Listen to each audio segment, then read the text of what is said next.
ഒരു എം പിക്ക് ശമ്പളം മാത്രം വേണ്ട 1.5 ലക്ഷം രൂപ കിട്ടും. ആ 1.5 ലക്ഷം രൂപ കിട്ടിയാൽ എങ്ങനെ ജീവിക്കും എന്ന് ചോദിച്ച ഒരു എം പി ഉണ്ടായിരുന്നു നമുക്ക്, രമ്യ ഹരിദാസ്. രമ്യ പാർലമെൻറ്റിൽ പോയി ഒരുപാട് പാട്ടൊക്കെ പാടി, പക്ഷേ കഴിഞ്ഞ പാർലമെൻറ്റ് തെരഞ്ഞെടുപ്പിൽ തോറ്റു. അപ്പോൾ കോൺഗ്രസ്സുകാർ പെങ്ങളൂട്ടിക്ക്, ചില ആളുകളൊക്കെ പെങ്ങളൂട്ടി തോറ്റുപോയതിൽ സങ്കടപ്പെടുന്ന ചില മാധ്യമപ്രവർത്തകരൊക്കെ ഉണ്ട്, നമ്മുടെ സഹജീവികൾ ചിലരൊക്കെ ഉണ്ട്. അനിയൻ ജയിച്ചു, പക്ഷേ പെങ്ങളൂട്ടി തോറ്റുപോയി, അതുകൊണ്ട് ആഹ്ലാദവും ഇല്ല, സന്തോഷവും ഇല്ല, ദുഃഖവും ഇല്ല എന്നൊക്കെ പറഞ്ഞുള്ള പോസ്റ്റൊക്കെ ഞാൻ കണ്ടത്. പോട്ടെ, ഏതായാലും പെങ്ങളൂട്ടി തോറ്റു, അസംബ്ലിയിലും തോറ്റു. അസംബ്ലിയിൽ പാട്ട് പാടാനുള്ള അവസരം, പാട്ട് കേൾക്കാനുള്ള അവസരവും ഇല്ലാണ്ടായി. ഇനിയിപ്പോൾ എങ്ങനെ ജീവിക്കും? ഈ എം പി പെൻഷൻ കിട്ടും, അതുമാത്രം 1.5 ലക്ഷം രൂപ ശമ്പളം ഉണ്ടായിരുന്നിട്ട് ജീവിക്കാൻ പറ്റാത്ത ആൾ എങ്ങനെ പെൻഷൻ കൊണ്ട് ജീവിക്കുമെന്നൊരു ചോദ്യമുണ്ട്. എന്താണെന്ന് വെച്ച് കഴിഞ്ഞാൽ, നമ്മളൊരു സ്ഥാനത്തിരിക്കുമ്പോഴേ അതിൻ്റേതായ ഒരുപാട് സൗകര്യങ്ങൾ കിട്ടുമല്ലോ. കാറ്, വീട്, മറ്റേ വാടകയൊന്നും കൊടുക്കണ്ടായിരുന്നു, അങ്ങനത്തെ സൗകര്യങ്ങൾ. നമ്മൾ ആ സൗകര്യത്തിൽ നിന്ന്, ആ പദവിയിൽ നിന്ന് ഒക്കെ കീഴ്പോട്ട് വരുമ്പോൾ പിന്നെ അഡ്ജസ്റ്റ് ചെയ്യേണ്ടി വരും. അത് രമ്യ ഹരിദാസിനും ആ യാഥാർത്ഥ്യം മനസ്സിലായിക്കോളുമല്ലോ. ഇനി പ്രത്യേകിച്ച് പണിയൊന്നും ഇല്ലാതാവുമ്പോൾ അത് കൃത്യമായിട്ട് മനസ്സിലാവും. ആ ശമ്പളത്തിലൊക്കെ അവർ ജീവിച്ചു പൊക്കോളും തന്നെയാണ് ഞാൻ കരുതുന്നത്. മാത്രം ഒരു വർഷം, ഒരു 6 മാസത്തിനിടയ്ക്ക് 2 ആഘാതമാണ്. അല്ല, അത് നല്ലതല്ലേ? കാരണം ശീലമാവുമല്ലോ. ഒരു ആത്മവിശ്വാസം ഇങ്ങനെ ഈ അടികൾ കിട്ടുമ്പോൾ, പിന്നത്തെ ഒരു അടി കിട്ടുമ്പോൾ ഇത് മനസ്സിലാവില്ല, അതൊരു ശീലമാവും. പണ്ടൊരാൾ ഒരു ജോത്സ്യനെ കാണാൻ പോയ കഥ കേട്ടിട്ടുണ്ട്. അപ്പോൾ ജോത്സ്യം പറഞ്ഞു, കഷ്ടകാലമാണ്, ഭിക്ഷ എടുക്കേണ്ടി വരും. അപ്പോൾ ജോത്സ്യം ചോദിച്ചു, അയ്യോ അത് ബുദ്ധിമുട്ടാവില്ലേ? ഇല്ല, കുഴപ്പമില്ല, ആദ്യം 92 ദിവസം ഉണ്ടാവുള്ളൂ എന്ന് പറഞ്ഞ പോലെ. അങ്ങനെയാണോ രാമേന്ദ്രൻ സാർ പറയുന്നത്? അല്ല, ഞാൻ ഇതിൻ്റെ അകത്ത് ആളുകൾ അങ്ങനെ കാണുന്ന പോലെയും കാണുന്നില്ല. രമ്യ ഹരിദാസിൻ്റെ പ്രകടനം അത്ര കുഴപ്പമുള്ളതാണെന്ന് എനിക്ക് തോന്നുന്നില്ല. രമ്യ തന്നെ പറയുന്നത് എന്താണെന്ന് വെച്ച് കഴിഞ്ഞാൽ, മറ്റവരുടെ ഭൂരിപക്ഷം 3-1 കുറയ്ക്കാൻ പറ്റിയിട്ടുണ്ട്. അതൊരു സത്യമാണല്ലോ. കാരണം കഴിഞ്ഞ തെരഞ്ഞെടുപ്പിൽ തന്നെ ഈ ലോക്സഭ നോക്കുകയാണെങ്കിൽ രാധാകൃഷ്ണൻ മാത്രമല്ലേ ജയിച്ചുള്ളൂ. അത് രാധാകൃഷ്ണൻ അങ്ങനെ ഒരു വ്യക്തിത്വം ആ ഭാഗത്ത് ഉണ്ടായിരുന്നു, ആ മണ്ഡലത്തിൽ. രാധാകൃഷ്ണൻ്റെ ഭൂരിപക്ഷം എത്രയായിരുന്നു? 39,400 വോട്ട് കഴിഞ്ഞ തവണ. ഇപ്പോൾ മറ്റേ ആൾ നിൽക്കുമ്പോൾ 12,000-ഓളം വോട്ടല്ലേ. അതാണ് ഈ 3-1 കുറയ്ക്കുന്നു എന്ന് രമ്യ ഹരിദാസ് പറഞ്ഞത്. ഒരു ഉരുക്കു കോട്ടയിൽ പോയിട്ട് ഇത്രയും സംഭവിച്ചിട്ടുണ്ട്. 3-1 കുറച്ചത് രമ്യ ഹരിദാസ് അവകാശപ്പെടുന്നത് കുറച്ച് പെശകുണ്ട് അതിൻ്റെ അകത്ത്.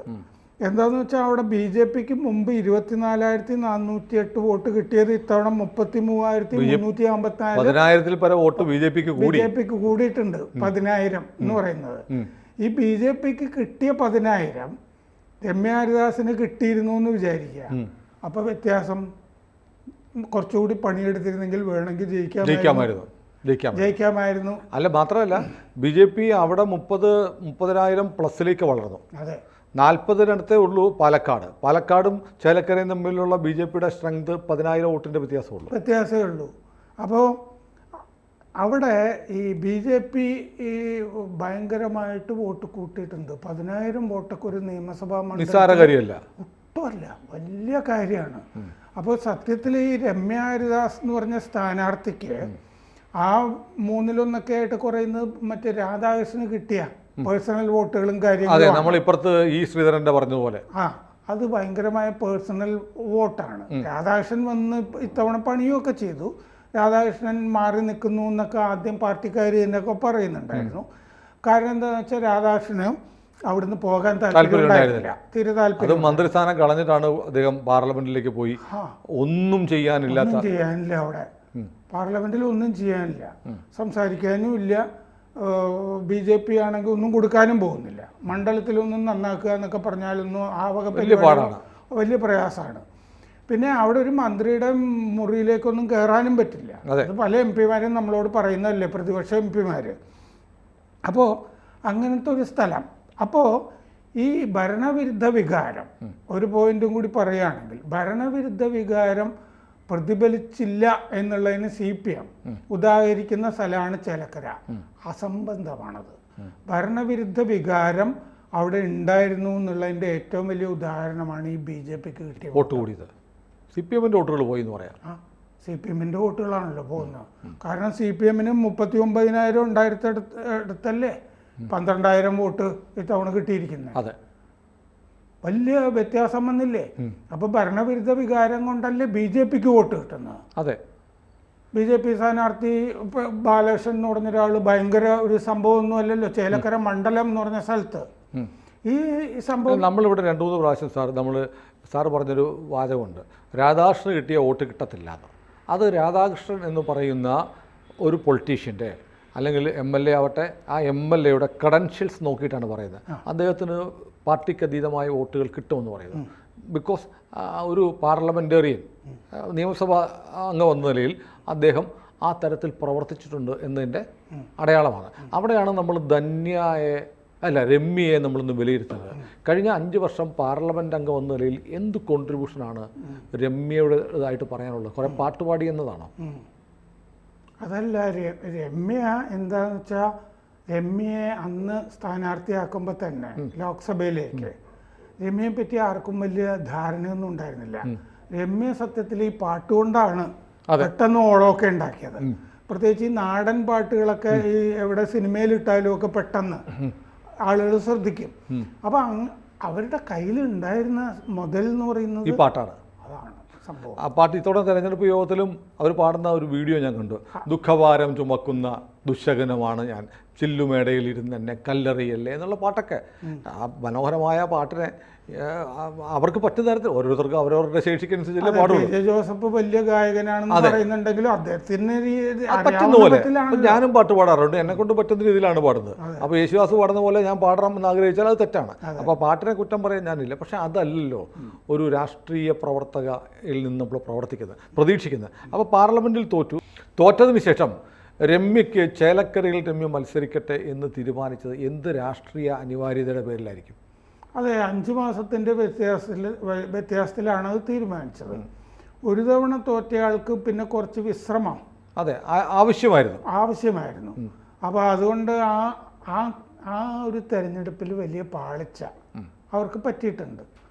പിന്നെ അത് അങ്ങനത്തെ ഒരു മണ്ഡലമാണ്, ആ മണ്ഡലത്തിൽ അങ്ങനത്തെ ഒരാളെ വെക്കണം എന്ന് അവർ പെട്ടെന്ന് നോക്കുമ്പോൾ തൊട്ടടുത്ത് മത്സരിച്ചിരുന്ന ആളാണ്, അങ്ങനെയൊക്കെ തീരുമാനിച്ചിട്ടുണ്ടാവും. പക്ഷെ പാളിപ്പോയി. കോൺഗ്രസിന്റെ തീരുമാനമായിരുന്നു. തോറ്റ ആളെ തന്നെ ഉടനെ എടുത്ത് വീണ്ടും തോൽപ്പിക്കാനായിട്ട് ചിലപ്പോൾ അങ്ങനെ എന്നാ തോറ്റു പൊക്കോട്ടെ, അങ്ങനെ തോറ്റൊഴിപ്പിച്ചതായിരിക്കും അല്ലേ? അതിന് സീറ്റില്ല. കാരണം നിങ്ങൾ 2 തവണ തോറ്റ് തുന്നം പാടിയതാണല്ലോ. പിന്നെ അവർക്ക് കോൺഗ്രസ് ആയതുകൊണ്ട് സാധ്യതയുണ്ട്. കാരണം അവർക്ക് പിന്നെ പോരടിച്ച് സീറ്റ് മേടിക്കാനൊന്നും ശേഷിയില്ല. കാരണം എന്താണെന്ന് വെച്ചാൽ ഈ ഷാനവാസ് സ്ഥിരം തോക്കുന്നുണ്ടായിരുന്നു. MI ഷാനവാസ് എവിടെ നിന്നാലും തോക്കും. അങ്ങനത്തെ ചില സ്ഥാനാർത്ഥികളുണ്ടല്ലോ. പിന്നെ ഓടി നടന്ന് മത്സരിച്ചിട്ടുമുണ്ട്. അവസാനം സുരക്ഷിതമായ ഒരു മണ്ഡലം എന്നുള്ള നിലയ്ക്ക് വയനാട്ടിൽ പോയപ്പോഴാണ് ജയിച്ചത്. പക്ഷേ ഷാനവാസിന് ഉണ്ടായിരുന്ന അത്രയും മുകളിലെ പലതരം ഹോൾഡൊന്നും രമ്യക്ക് ഇല്ല. അപ്പോൾ രമ്യയുടെ ഒരു രാഷ്ട്രീയ അധ്യായം ഇതുകൊണ്ട് അവസാനിക്കുന്നു എന്ന് വേണം കരുതാൻ. 2 തവണയൊക്കെ തോറ്റി കഴിഞ്ഞാൽ പിന്നെ ബാർഗെയിനിങ് കപ്പാസിറ്റിയൊക്കെ അങ്ങ് പോവുകയാണ്. അല്ല, അതിനുള്ള സാധ്യത മനഃപൂർവ്വം സീറ്റ് കൊടുത്തിട്ട് രാഷ്ട്രീയമായി അവസാനിപ്പിക്കാൻ വേണ്ടി ഒരു ഗൂഢാലോചന കോൺഗ്രസ് പാർട്ടിയിൽ ആരെങ്കിലും നടത്തി എന്ന് സംശയിക്കാമോ? അങ്ങനെ സംശയിക്കാനൊക്കെ പറ്റും.